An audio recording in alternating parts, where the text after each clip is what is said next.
क्या आपने कभी सुना है एक ऐसे राजा की कहानी जिसने अपनी महानता से पूरे भारतवर्ष का नाम रोशन किया, लेकिन आखिर में एक साधारण आदमी बनकर मोक्ष की प्राप्ति की। एक ऐसा राजा जो अपनी प्रजा के लिए जीता था, लेकिन अंत में अपनी आत्मा के लिए जीने का निर्णय लिया। ये कहानी है राजा भरत की, जिन्होंने अपने जीवन में अद्वितीय यात्रा की, प्रेम, त्याग और आत्मज्ञान के माध्यम से। प्राचीन समय की बात है जब हस्तिनापुर राज्य के महान राजा दुष्यंत एक दिन शिकार करने जंगल गए। जंगल की घनी हरियाली, पक्षियों की चहचहाहट और पेड़ों की छाव में राजा दुष्यंत अपने सशक्त शरीर और आत्मविश्वास के साथ शिकार कर रहे थे। वे घोड़े पर सवार थे और उनकी भव्यता जंगल के हर कोने में गूंज रही थी। तभी उनकी नजर एक शांत आश्रम में पड़ी। वहां उन्होंने एक अद्वितीय और सुंदर कन्या को देखा जो फूल चुन रही थी। वह थी शकुंतला। शकुंतला के चेहरे पर मासूमियत और सौंदर्य की झलक थी। उसके बड़े बड़े आंखों में गहरा आकर्षण था जो सीधे राजा दुष्यंत के दिल में उतर गया। राजा घोड़े से उतरे और धीरे धीरे शकुंतला की ओर बढ़े। जैसे ही उनकी नजरें मिली, समय जैसे थम सा गया। राजा दुष्यंत ने कहा, हे देवी, आप कौन हैं और इस घने जंगल में इतनी सुंदरता से अकेली क्यों हैं? शकुंतला ने हंसते हुए कहा, मेरा नाम शकुंतला है। मैं ऋषि कर्ण के आश्रम में रहती हूँ। राजा ने उनकी सरलता, मासूमियत और सौंदर्य के प्रति एक अद्वितीय आकर्षण महसूस किया। वे वहीं आश्रम में रुक गए और कुछ दिनों तक शकुंतला के साथ समय बिताया। दोनों के बीच प्रेम का अंकुरण होने लगा। राजा दुष्यंत ने अपने प्रेम का इजहार करते हुए कहा, शकुंतला, क्या तुम मुझसे विवाह करोगी? शकुंतला की आंखों में खुशी के आंसू आ गए और उन्होंने कहा, राजन, मैं आपके साथ अपना जीवन बिताने के लिए तैयार हूँ। दोनों ने गंधर्व विवाह की परंपरा से विवाह कर लिया। राजा दुष्यंत ने जाते समय शकुंतला को एक सुंदर अंगूठी पहनाई और कहा, यह अंगूठी हमारे प्रेम की निशानी है। जब समय आएगा मैं तुम्हें अपने साथ ले जाने आऊँगा। लेकिन नियति ने उनके प्रेम की परीक्षा लेने का निश्चय किया था। एक दिन जब शकुंतला अपने आश्रम में राजा की यादों में खोई हुई थी, ऋषि दुर्वासा वहां आए। शकुंतला ने उनकी ओर ध्यान नहीं दिया और ऋषि ने क्रोधित होकर उन्हें श्राप दे दिया, जिस व्यक्ति के बारे में तुम सोच रही हो वह तुम्हें भूल जाएगा। शकुंतला ने ऋषि से माफी मांगी तो ऋषि ने कहा, शाप तभी खत्म होगा जब वह व्यक्ति तुम्हें दी हुई अंगूठी को देख लेगा। शकुंतला ने धैर्य रखा और राजा दुष्यंत के आने की प्रतीक्षा करती रही। वह अंगूठी उनकी एकमात्र उम्मीद थी, लेकिन यह शाप उनके प्रेम की सच्चाई की चुनौती दे रहा था। क्या लगता है आपको, राजा दुष्यंत अपने वादे को निभा पाएंगे? और क्या शकुंतला का प्रेम इस शाप के बंधन से मुक्त हो पाएगा? जानने के लिए अगली कहानी में हमारे साथ रहें, जहाँ एक महान योद्धा राजा अपने प्रेम को फिर से पाने के लिए अपने भाग्य से लड़ाई करता है। शकुंतला अपने प्रेमी राजा दुष्यंत की याद में खोई हुई थी। वह हर दिन उस अंगूठी को देखकर खुद को आश्वस्त करती थी कि राजा उन्हें लेने अवश्य आएंगे।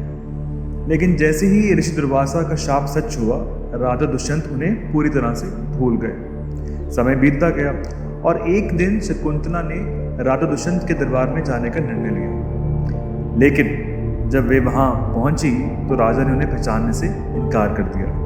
शकुंतला की आंखों में आंसू थे, लेकिन उनके पास कोई सबूत नहीं था कि वे राजा दुष्यंत की पत्नी थी, क्योंकि वह अंगूठी तो पहले ही नदी में गिरा चुकी थी। राजा ने शकुंतला को दरबार से बाहर निकलने का आदेश दिया और उनका दिल टूट गया। उन्होंने अपने पिता के आश्रम लौटकर जीवन गुजारने का फैसला किया, लेकिन की गोद में एक नया जीवन पल रहा था, राजा दुष्यंत का पुत्र भरत। लेकिन क्या राजा दुष्यंत को कभी शकुंतला की याद आएगी? और क्या उनका पुत्र भरत अपने पिता को पहचान सकेगा? जानिए अगली कहानी में कैसे एक नन्हा बालक अपने साहस से अपने पिता को पहचानने पर मजबूर कर देता है। शकुंतला ने अपने बेटे भरत को एक निडर और साहसी बालक के रूप में पाला। उनका जीवन जंगल में ही बीत रहा था, जहां हर दिन नए खतरे थे। जंगल में रहकर भरत ने जानवरों के साथ खेलना और प्रकृति के साथ तालमेल बिठाना सीख लिया था। वे अपनी माँ के साथ नदी किनारे घुमा करते, पेड़ों पर चढ़ते और जानवरों से बिना डरे खेला करते। भरत का शरीर मजबूत था, उनकी आंखों में एक चमक थी जो हर किसी को आकर्षित करती थी। जंगल के हर कोने में उनकी निडरता और जिज्ञासा की कहानियां फैलने लगी। यहाँ तक कि बड़े बड़े जानवर भी उनके साहस को देखकर आश्चर्यचकित हो जाते थे। एक दिन जब भरत जंगल में खेल रहे थे, एक विशाल शेर उनके सामने आ गया। वहाँ मौजूद लोग डर के मारे भागने लगे, लेकिन भरत ने निडर होकर शेर के पास जाने का फैसला किया। शेर गर्जना कर रहा था, लेकिन भरत की आंखों में डर की कोई झलक ही नहीं थी। भरत ने बिना हिचकिचाए शेर के पास जाकर उसके जबड़े को खोल लिया और उसके दांत गिनने लगे। वहां खड़े लोग यह देखकर चकित रह गए। शेर मानो भरत की निडरता के सामने नतमस्तक हो गया था और वह शांत हो गया। यह दृश्य देखकर हर कोई जान गया कि यह कोई साधारण बालक नहीं था। उसी समय राजा दुष्यंत जंगल से गुजर रहे थे। उन्होंने जब ये दृश्य देखा तो वे अचंभित रह गए। वे भरत के पास गए और बोले, बालक, तुम कौन हो? क्या तुम जानते हो कि तुमने कितनी बड़ी वीरता दिखाई है? भरत ने गर्व से उत्तर दिया, मैं राजा दुष्यंत का पुत्र हूँ, मेरा नाम भरत है। उस क्षण राजा दुष्यंत को सब कुछ याद आ गया। वे समझ गए कि यह उनका पुत्र है और उनका हृदय प्रेम और गर्व से भर गया। लेकिन क्या भरत अपने पिता के साथ हस्तिनापुर जाएंगे? और कैसे उनके जीवन की यह यात्रा उन्हें पूरे भारतवर्ष का महानतम राजा बनाएगी? जानिए अगली कहानी में, जहां एक बालक से एक महान राजा बनने की यात्रा शुरू होती है। राजा दुष्यंत अपनी पत्नी शकुंतला और बेटे भरत के साथ हस्तिनापुर लौटे। उन्होंने भरत को राजा बनाने का निर्णय लिया। राज्य की गलियों में एक उत्सव का माहौल था। हर कोई जानता था कि भरत एक निडर, न्यायप्रिय और धर्मनिष्ठ राजा बनेगा।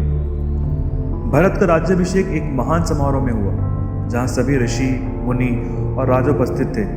उस दिन उन्होंने अपने जीवन की सबसे बड़ी जिम्मेदारी संभाली, एक सम्राट बनने की। राजा बनने के बाद भरत ने कई युद्ध लड़े, लेकिन उनका उद्देश्य विजय नहीं बल्कि शांति और एकता की स्थापना करना था।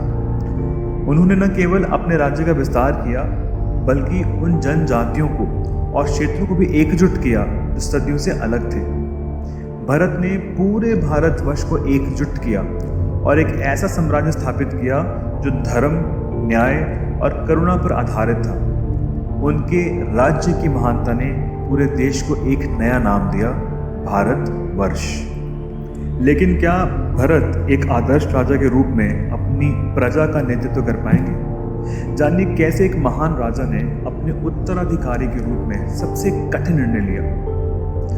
भरत अब वृद्ध हो चुके थे और उन्होंने अपने राज्य का विस्तार कर भारतवर्ष को समृद्ध और शक्तिशाली बना दिया था। लेकिन समय आ गया था कि वह अपने उत्तराधिकारी का चुनाव करें। उनके 9 पुत्र थे, जिनमें से किसी एक को राजा बनाना था। भरत ने अपने सभी पुत्रों को दरबार में बुलाया और उनसे पूछा, तुम में से कौन यह मानता है कि वह इस राज्य का राजा बनने के योग्य है? लेकिन उन्होंने पाया कि उनमें से कोई भी उस महानता, साहस और न्यायप्रियता को धारण नहीं करता जो एक राजा में होनी चाहिए। तब उन्होंने एक अद्वितीय निर्णय लिया। अपने पुत्रों के बजाय उन्होंने भरद्वाज ऋषि के पुत्र भूमन्यु को अपना उत्तराधिकारी बनाया। पूरा दरबार ये सुन के हक्का बक्का रह गया। भरत ने घोषणा की, राजा बनने का अधिकार किसी के जन्म से नहीं बल्कि उसके गुणों से होता है, और भूमन्यु में वे सभी गुण हैं जो एक महान राजा में होने चाहिए। अब क्या भूमन्यु भरत की उम्मीदों पर खरा उतरेगा? और कैसे भरत का यह निर्णय पूरे भारतवर्ष को एक नई दिशा देगा? जानिए अगली कहानी में। जब भरत ने अपने उत्तराधिकारी के रूप में भूमन्यु का चयन किया तो उन्होंने एक महत्वपूर्ण निर्णय लिया। उन्होंने तय किया कि अब समय आ गया है कि वह राजमहल, सत्ता और सुख सुविधाओं का त्याग करें। राजा भरत के मन में वैराग्य का विचार बार बार उठ रहा था। उन्होंने अपने जीवन के सबसे महत्वपूर्ण दिन राज्य की हर चीज को छोड़कर जंगल की ओर प्रस्थान करने का निर्णय लिया। राजमहल के भीतर शांति छाई हुई थी। हर एक व्यक्ति उन्हें रोकना चाहता था, लेकिन भरत ने अपने निर्णय को अडिग रखा। भरत ने अपने पुत्रों, मंत्रियों और जनता से कहा, अब मेरे लिए समय आ गया है कि मैं अपनी आत्मा की खोज में निकलूं। इस राजमहल का कोई आकर्षण मुझे अब नहीं बांध सकता। उन्होंने अपने रत्नों से जड़े मुकुट को उतारा, अपने राजसी वस्त्रों को त्यागा और एक साधारण वस्त्र पहनकर जंगल की ओर बढ़ गए। उनका यह त्याग एक प्रेरणा बन गया। उन्होंने अपने जीवन का सबसे बड़ा मोह छोड़ दिया, जिससे पता चलता है कि उन्हें सत्ता से नहीं बल्कि सत्य की खोज में रुचि थी। भरत ने अपने जीवन के अंतिम समय में वानप्रस्थ आश्रम का पालन किया और जंगल में जाकर साधना में लीन हो गए। उन्होंने ध्यान और तपस्या में अपने जीवन का सार्थक उपयोग किया। एक समय जो राजमहल में रहते थे, आज वे एक साधारण झोपड़ी में रहते थे, लेकिन उनके चेहरे पर सच्ची शांति और आनंद की झलक थी। लेकिन जंगल में राजा भरत के जीवन में क्या हुआ जब उनका सामना एक असहाय हिरनी से हुआ? कैसे इस घटना ने उनके जीवन को एक बार फिर से बदल दिया? जाने अगली कहानी में, जहां उनका मोह और वैराग्य की नई परीक्षा होती है।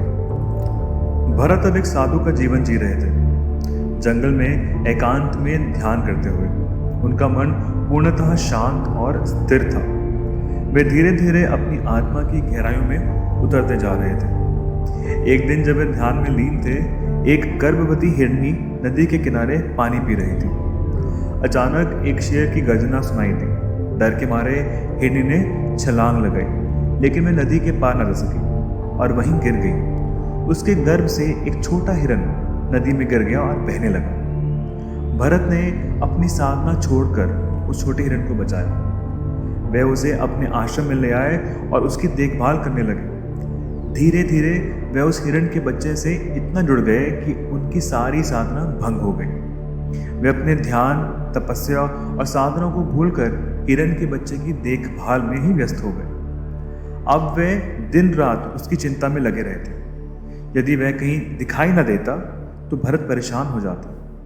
वे उसकी देखभाल एक माता पिता की तरह करने लगे। एक दिन जब वे हिरन का बच्चा कहीं दिखाई नहीं दिया, भरत घबराहट में उसे ढूंढने लगे। उन्हें ऐसा लगा कि उन्होंने अपनी आत्मा खो दी हो। इस मोह में ही वे अपनी साधना का उद्देश्य भूल गए और इसी विचार के साथ उनकी मृत्यु हो गई। उनके मन में अंतिम विचार उस हिरन के बच्चे का था और इसलिए उनका पुनर्जन्म एक हिरन के रूप में हुआ। लेकिन क्या राजा भरत का पुनर्जन्म एक हिरन के रूप में उनकी आत्मा को जागरूक करने के लिए था? और क्या इस बार वे अपनी आत्मा के असली उद्देश्य को पा सकेंगे? जानिए अगली कहानी में, जब उनका पुनर्जन्म एक नए जीवन के रूप में होता है। हिरन के रूप में जन्म लेने के बाद भी राजा भरत की आत्मा ने पिछले जन्म की यादों को बनाए रखा, लेकिन अपने अगले जन्म में वे एक ब्राह्मण परिवार में जन्मे। इस बार उन्होंने ये निर्णय लिया कि वे अपने जीवन को सादगी और शांति में बिताएंगे। उन्होंने इस जीवन में सब कुछ छोड़ दिया जो उन्हें भटकाने की संभावना रखता था। उन्होंने संसारिक चीजों से खुद को दूर कर लिया और एक साधारण लेकिन गहरी समझ वाले व्यक्ति के रूप में जीने लगे। इस जन्म में उनका नाम हुआ जड़ भारत, या कहें जड़ भरत। एक दिन राजा रहुगण की पालकी उठाने के लिए जड़ भरत को जबरदस्ती ले आया गया। रहुगण ने उनकी धीमी चाल पर तंज कसा और उन्हें अपमानित किया। लेकिन जब जड़ भरत ने बोलना शुरू किया, तब राजा को एहसास हुआ कि वे एक महान आत्मज्ञानी के साथ खड़े थे। जड़ भरत ने कहा, राजन, ये शरीर केवल एक आवरण है। सत्य तो आत्मा में है जो अविनाशी है और अजर अमर है। राजा रहुगण ने जड़ भरत के चरणों में गिरकर उनसे ज्ञान प्राप्त किया। जड़ भरत ने उन्हें आत्मज्ञान का मार्ग दिखाया और अंततः उन्होंने मोक्ष प्राप्त किया। इस प्रकार एक राजा, एक हिरन और अंततः एक आत्मज्ञानी के रूप में भरत की यात्रा पूरी हुई। राजा भरत की इन 3 जन्मों की कथाओं से हमें 4 महत्वपूर्ण शिक्षाएं मिलती हैं। पहली शिक्षा, प्रेम, विश्वास और धैर्य का महत्व। The importance of love, faith and patience. जीवन में प्रेम और विश्वास सबसे बड़ी ताकत है जो हमें हर कठिन परिस्थिति में लड़ने की हिम्मत देता है। सच्चे प्रेम में धैर्य, और निष्ठा की आवश्यकता होती है, जो जीवन की हर परीक्षा को पार कर सकता है। लेसन 2, धर्म और नेतृत्व का सही मार्ग, the right path of duty and leadership. एक सच्चा नेता वही है जो अपने स्वार्थ को त्याग कर अपने लोगों की भलाई के लिए कार्य करता है। धर्म और न्याय का पालन करना जीवन में सबसे बड़ा कर्तव्य है और सही निर्णय हमेशा योग्यता और सत्य के आधार पर लेना चाहिए। लेसन नंबर 3, वैराग्य और मोह से मुक्ति, detachment and freedom for attachment. सच्ची शांति और आत्मिक उन्नति तभी मिलती है जब हम मोह, लालच और बंधनों से मुक्त हो जाते हैं। वैराग्य जीवन में सबसे बड़ी उपलब्धि है और सच्ची महानता त्याग, तपस्या और ध्यान में है। लेसन नंबर 4, आत्मविश्वास और आत्मा की शक्ति, self confidence and the power of the soul. सच्ची शक्ति हमारी आत्मा में होती है। जब हम अपने भीतर के डर से लड़ते हैं और अपने आप पर विश्वास करना सीखते हैं तो हम किसी भी चुनौती को जीत सकते हैं। मोक्ष की प्राप्ति के लिए सांसारिक मोह और अहंकार से मुक्त होना बहुत आवश्यक है। ये थी राजा भरत की कहानी, जिनके नाम से हमारे देश का नाम भारतवर्ष पड़ा और जिनके एक निर्णय से कहीं ना कहीं हमारे भारतवर्ष में डेमोक्रेसी की नींव रखी गई। उम्मीद करता हूँ कि आपको ये कहानी अच्छी लगी होगी। अगर पसंद आए तो कमेंट ज़रूर पास करिएगा और इस चैनल को सब्सक्राइब करिएगा। आप सभी का बहुत बहुत धन्यवाद। आपका दिन शुभ हो। राधे कृष्ण गोविंद राधे।